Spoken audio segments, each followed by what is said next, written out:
आपने उसकी जो फ्लेम निकले इसमें देखो यहाँ पे थोड़ा गैप होता है ना। ऐसा नहीं कि आग लगी पाइप को लगी उसको बाहर जाना छोड़ के ये अभी ब्लास्ट होगा। ये इतनी जल्दी ब्लास्ट नहीं होगा, जब तक उसकी बॉडी का टेम्परेचर नहीं बढ़ेगा तब तक ये ब्लास्ट नहीं होगा। हम लोग क्या करते हैं कवर कर सके, ऐसा नहीं कि बड़ी हो। कंपोजिशन ऑफ फायर, फायर 3 चीजों के मिश्रण से तैयार होती है, पता है ना आपको, एयर, फ्यूल और टेम्परेचर। इन 3 चीजों में से आप एक चीज को रिमूव कर दें तो आप नहीं तैयार हो। ठीक है, जहां से आपने क्या करना है उसकी सप्लाई को कट कर देना। थोड़ा पीछे रखा, पहले दबाया,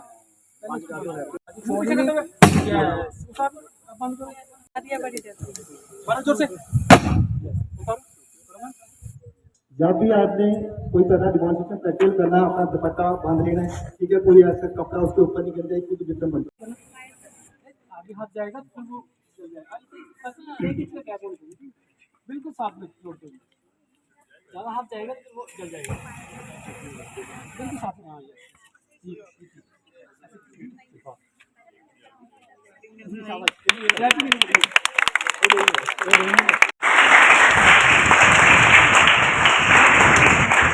ये एक सुजुकी चिन्ह है, यही है ऑनर जो हमेशा आदमी रहे ना रहे लेकिन ये जो ऑनर है ये का उम्र रहता है। बहुत बहुत धन्यवाद।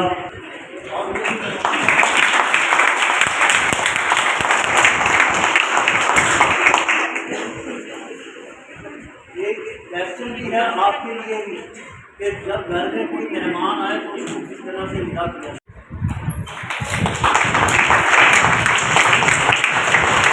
ब्लीडिंग कंट्रोल करनी है। अगर साफ कपड़े से अगर कहीं अंग भंग हो गया है, एम्पुटेशन केस है, तो साफ कपड़े से उसको थोड़ा सा हमने स्टेरिलाइज करने के बाद क्या करेंगे, हम कपड़ा बांध देंगे, कोई साफ कपड़ा। उसके बाद जहाँ पे हाथ कट गया है, एम्पुटेशन केस जहाँ मेन आर्टरी कट गई है, तो उसके जितना क्लोज आके हम क्या करेंगे, एक दूसरा कपड़ा लेंगे, हैंकी लेंगे, लेस का इस्तेमाल कर सकते हैं, अपने कोई और चीज़ रस्सी का इस्तेमाल करने का भी नहीं मिलेगा।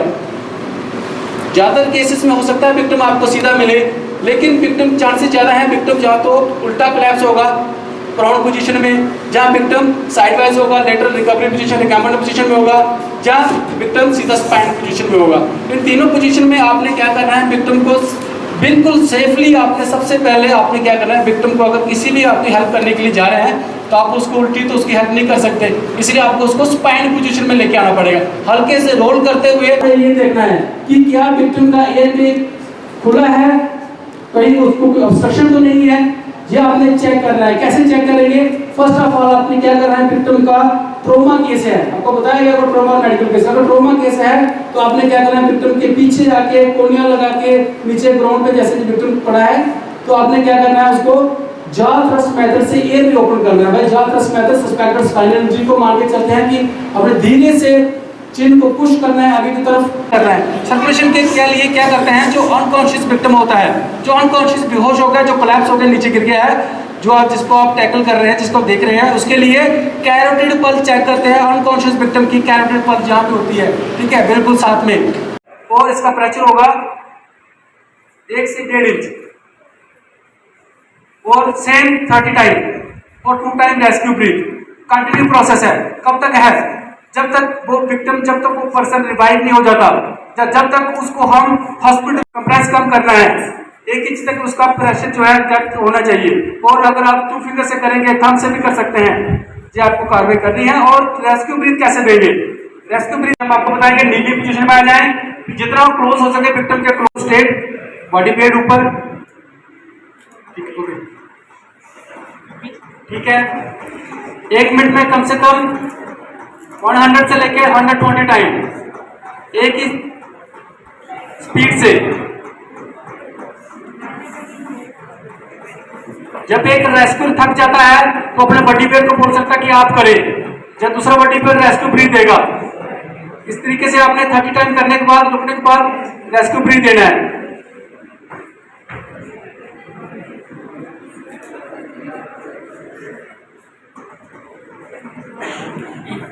जहाँ पे एक बार हाथ रख दिया, सेंटर ऑफ द चेस्ट वहीं पे रखना है, स्टर्नम के ऊपर।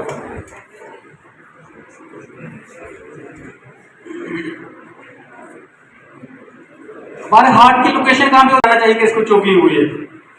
तो चोकिंग को रिमूव करने के लिए हम क्या करेंगे, first age limit child, infant और एडल्ट, जो आपको ध्यान देना है। तो हम क्या करेंगे, बैक क्लोज देंगे। क्या करेंगे, पीछे स्कैपुलास के बीच में, स्कैपुला है उसके बीच में क्या करेंगे, जोर से बैक क्लोज देंगे। अपना हाथ रखना है, मुट्ठी इस तरीके से बंद करने के बाद अंगूठा आगे की तरफ होना चाहिए, और आपने क्या करना है, इनवर्ड और अपवर्ड डायरेक्शन को आपने क्या करना है, इसको थ्रस्ट देने हैं। पल्स चेक करनी है, आपने कैलोरी पल्स चेक करें, जल्दी से ब्रीदिंग चेक कर लें। Within second breathing check करने के बाद अगर ब्रीदिंग और पल्स प्रेजेंट है, हार्ट और लंग्स काम कर रहे हैं, मीन्स अभी विक्टिम जिंदा है, तो क्या करेंगे, थाइस पे आ जाना है। थाइस पे आने के बाद आपने सेम वही नेवल पार्ट और रिबकेज के नीचे आपने वही ग्रिप बनानी है, और सेम इनवर्ड और अपवर्ड डायरेक्शन को जे शेप में आपने क्या करना है, पुश करना है, थ्रस्ट देने हैं 5 टाइम। थ्रस्ट देने के बाद 5 टाइम आपको उठ के मुंह की तरफ आना है, क्योंकि प्रेशर से कुछ बाहर निकले, मुंह की तरफ आना है, और आपने एयर भी ओपन किया होगा हॉस्पिटल का, देख लेना कुछ बाहर निकले तो मुंह से बाहर निकल लेनी है। साहबान जिन्होंने आपको वो टिप्स दिए जो आपदा की घड़ी में काम आते हैं, और मैं आपको बताना चाहूँगा कि जब भी कोई आपदा होती है, कोई किसी कंट्री के ऊपर हमला होता है, उस वक्त सिविल डिफेंस वॉलंटियर का बहुत इंपॉर्टेंट रोल रहता है। पुलिस का काम भी वो करता है हॉस्पिटल में डॉक्टरों के साथ, क्योंकि पुलिस बाहर लॉ एंड ऑर्डर को देख रही होती है, और पुलिस स्टेशन में वॉलंटियर्स को बैठाया जाता था वार्डन को। तो जो सिविल डिफेंस वॉलंटियर होता है, वो उसका एक कहावत है, वो कहते हैं जो भी बिना प्यार से उसी के हम होंगे। ये लाइनें सुन के शायद आपको आश्चर्य होगा कि क्या कह रहे हैं, क्योंकि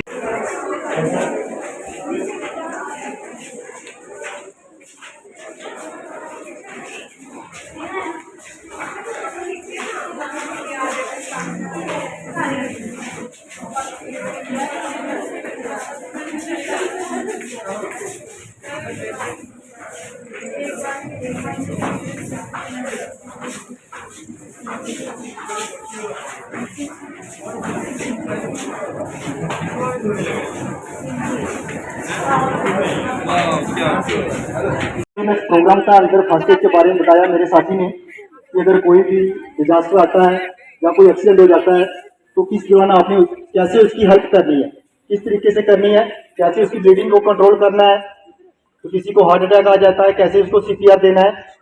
तो अब हम लास्ट में बात करेंगे फायर के बारे में थोड़ा सा। जैसे ये एलपीजी सिलेंडर है, सभी इस्तेमाल करते हैं, इसकी एक्सपायरी डेट पता है आपको, कहाँ पे क्या लिखा होता है, ये थोड़ी सी आपको नॉलेज होनी चाहिए, क्योंकि हम क्या करते हैं हर चीज पे देखते हैं, उसकी बॉडी पे देखते हैं, जैसे आज 27/3/2024 ऐसे देखते हैं, तो इसमें कोड में लिखी होती है, इसमें कौन सी गैस आती है, लिक्विड पेट्रोलियम, ठीक है। इसमें क्या है 95% प्रोपेन और ब्यूटेन होती है, बाकी 5% इथेन, मीथेन, आइसोब्यूटीन, आइसोब्यूटिलीन, और इसमें इसकी जो स्मेल होती है, ये इसमें गैस भरी होती है, इसकी अपनी स्मेल होती है, इसकी अपनी स्मेल नहीं होती है, इसमें एक्स्ट्रा भरी होती है, और मरकप्टेन नाम का एक केमिकल कंपाउंड होता है, वो उसमें मिक्स किया जाता है ताकि जब गैस लीकेज हो हमें फील हो जाए, ठीक है। इसकी एक्सपायरी डेट कहां पे होती है, अंदर वाली साइड, जैसे ये रिंग बना हुआ है ना, ये 3 पत्तियां लगी है, 100 पे इसका डेट लिखा होगा, 1 पे इसकी डेट लिखी होगी, वो कोड में लिखी होगी, वो क्या लिखी होगी, जैसे A B C D, A for एक साल को 4 अल्फाबेट में डिवाइड किया गया, ए जनवरी फरवरी मार्च, अप्रैल मई जून डी, अगस्त सितंबर डी, ऐसे जैसे जहां पे लिखा हुआ है D30, मतलब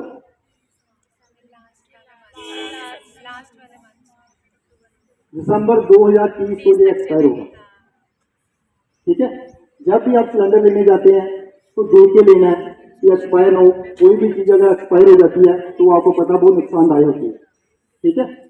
इसलिए इन केस अगर इसकी गैस लीकेज हो रही है, कई बार जो इसकी जहाँ पे रेगुलेटर लगा हुआ है, जहाँ पे जो पिन है वो लीकेज हो रही है, हम उसकी कैप खोलते हैं, स्मेल आती है। आप किचन में इस्तेमाल करते हैं, जैसे रात को खाना बनाया, सुबह जैसे किचन का दरवाजा खोला, अगर आपको फील हो रही है, महसूस होती ना, उस समय क्या करना है क्या नहीं करना है। बिजली का स्विच है उसको टच नहीं करना है, माचिस का इस्तेमाल नहीं करना है। ये जो एलपीजी गैस होती है ये हवा से मतलब 8-10 गुना भारी होती है, ये जमीन पर बैठ जाती है। उस समय आपने क्या करना है, खिड़कियां दरवाजे खोल देने हैं, वहां पे झाड़ू पोछा लगाना है, उसको वहां से रिमूव करना है। इन केस अगर आग लग जाती है, कई बार हम क्या करते हैं, थोड़ी सी लापरवाही, माचिस का इस्तेमाल किया, आग लग गई।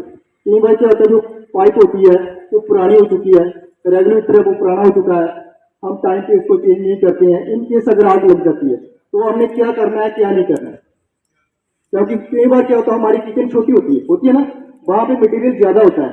जैसे ही आग लगी, वहां का टेम्परेचर बढ़ा और दूसरे मटेरियल को आग लगी, उसकी बॉडी का टेम्परेचर बढ़ा, फिर जाके ये सिलेंडर ब्लास्ट होता है।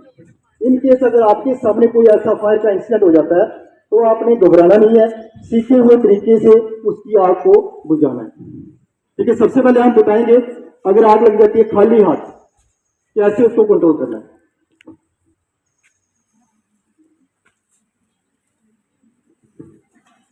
ठीक है, होता क्या है, मान लो इसमें 10 केजी गैस है, उसको 8 से मल्टीप्लाई कर लो, 80 डिग्री टेम्परेचर बनेगा, तब जाके ये ब्लास्ट होगा।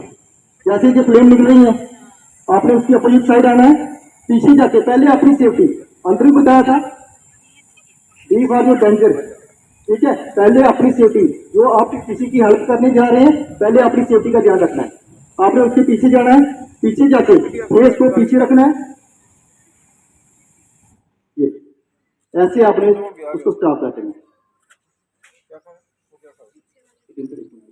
उनको पता नहीं चला कि किससे एग्रीकल्चर से नहीं किया, इसको कंपनी से किया। ठीक है, समझ आ रही है, मुझे अंदर की तरफ। ठीक है, ऐसे जाकर हम उसकी बॉडी को बता देना है, उसका टेम्परेचर और उसकी एयर सप्लाई कट कर देना है। ठीक है, अगर कहीं भी शेड होंगे तो हवा अंदर जाएगी, आग नहीं कंट्रोल होगी। अपने रेगुलेटर बंद कर दें। इन केस सेंटर में लग जाती है या रेगुलेटर आपका खराब हो जाता है, नहीं काम कर रहा है, फिर आप मिट्टी टेप लगा सकते हैं। आग आ गई है, इस पे क्यों लिखा गया है ए क्लास, बी क्लास, सी क्लास, डी क्लास और ई क्लास। ठीक है, तो जल्दी में बताएंगे स्टार्ट में। ए क्लास जैसे लकड़ी घास, be any liquid, D metal की, सी केमिकल, ई इलेक्ट्रिकल फायर, लास्ट में देखिए एनी एडिबल ऑयल, जैसे हम घर में खाना बना रहे हैं, कढ़ाई में आग लग जाए, तेल डाला हुआ है, उसमें पानी फेंके क्या होगा, वो ज्यादा बढ़ेगी। अगर उस पर ढक्कन दे देते हैं बुझ जाएगा। ठीक है, ये जो फायर एक्सटिंग्विशर है वो परेड कैसे करनी है, इसमें कौन सा मटेरियल आता है, ड्राई केमिकल पाउडर आता है। इसका जो वेट है वो अलग अलग टाइप का होता है, जैसे कोई 2 केजी का होता है, कोई 5 केजी का होता है, ये 10 केजी का है। ठीक है, इसको ऑपरेट कैसे करना है, इसका एक वर्ड है पास, पुल द पिन। सबसे पहले आपको क्या करके होता है, इनिशियल स्टेज पे आप बात आ रही है ना, जैसे कोई बच्चा बोल रहा था कि आग बड़ी लग जाती है, बड़ी कैसे लगी, पहले अगर आपके सामने कोई इंसिडेंट हुआ है, बड़ी आग जब लग जाएगी तो उसको ये हम असरदार नहीं पहुंच सकते, जो फायर एक्सटिंग्विशर है। हमें इनिशियल स्टेज पे, प्राइमरी स्टेज पे अगर आपके सामने कोई इंसिडेंट होता है फायर का, फायर एक्सटिंग्विशर लगे हुए हैं, हर स्कूल कॉलेज हर में होते हैं, तभी आपने क्या करना है, पहले उसको जितना आपके पास जा सकते हैं हमें जाना है। आपके सामने फायर का इंसिडेंट हुआ है, जैसे अभी गर्मियों का मौसम आ रहा है, ठीक है, जितना जा सकते हैं पहले पुल द पिन, पिन को खींचना है। ठीक है, फिर आ गया a in the base of the fire, फिर क्या करना है, स्क्रू द ट्रिगर एस पर, ये हो गया, नीचे से उठाएंगे कैरी मैट, ऊपर से प्रेस करेंगे तो जो चलना शुरू हो जाएगा। फिर लास्ट ऐसा गया स्पीड साइड बाय साइड, जैसे मान लो जहां पे आग लगी हुई है आपने क्या करना है, ऐसे घूमना है, उसको साइड बाय साइड करके पूरा स्पीड करना है। ये आपको ट्रेन करना आना चाहिए। और कैसे पता चलेगा कि ये रनिंग कंडीशन में है कि नहीं है,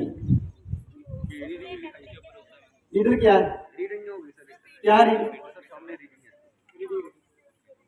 जैसे यहाँ पे 3 निशान है, ग्रीन रेड ग्रीन, कैसे पता चलेगा कि ये चलने के लायक है कि नहीं है, कैसे पता चलेगा? ये नीडल लगी हुई है, ठीक है, 3 निशान है, ग्रीन रेड ग्रीन। कैसे पता चलेगा? जैसे मान लो ऊपर वाला ना करे कोई फायर का इंसिडेंट हो जाता है, जहाँ पे आपके सामने फायर एक्सटिंग्विशर लगे हुए हैं, आप जाते हैं उसको उतारते हैं, कैसे पता चलेगा कि ये रनिंग कंडीशन है कि नहीं है? ठीक है, इसका क्या होता है, अगर ये जो नीडल है, सॉरी इसके निशान है रेड ग्रीन रेड, ठीक है, अगर नीडल ग्रीन पे है, 90 डिग्री पे है, तो ये चलने के लायक है। अगर लेफ्ट और राइट रेड पे है तो ये रनिंग कंडीशन में नहीं है। कई बार क्या होता है, हम इसको उठाते हैं, इसका वेट 10 kg है, उसका क्या होता है, प्रेशर रिलीज हो चुका है। जैसे मान लो इसको हमने 2-3 साल से करके रखा हुआ है, ऐसे ही नहीं इसका ऑपरेट किया, कहीं भी ऐसा ऊपर वाला कहीं ना कोई ऐसा इंसिडेंट हो, ऐसे ही लगे हुए हैं। तो आज का जो हमारा बर्थडे अवेयरनेस प्रोग्राम था वो जहाँ पे खत्म होता है। मैं सिविल डिफेंस जम्मू से आप लोगों का और कॉलेज की मैनेजमेंट का बहुत आभारी हूँ कि आपने हमें बिल्कुल शॉर्ट नोटिस पे हमारा जो अवेयरनेस कैंप है बड़े आराम से अटेंड किया और बड़ी इंटरेस्ट के साथ आपने इसमें हिस्सा लिया। मैं आप बच्चों का और कॉलेज मैनेजमेंट का बहुत बहुत आभारी हूँ। Thank you.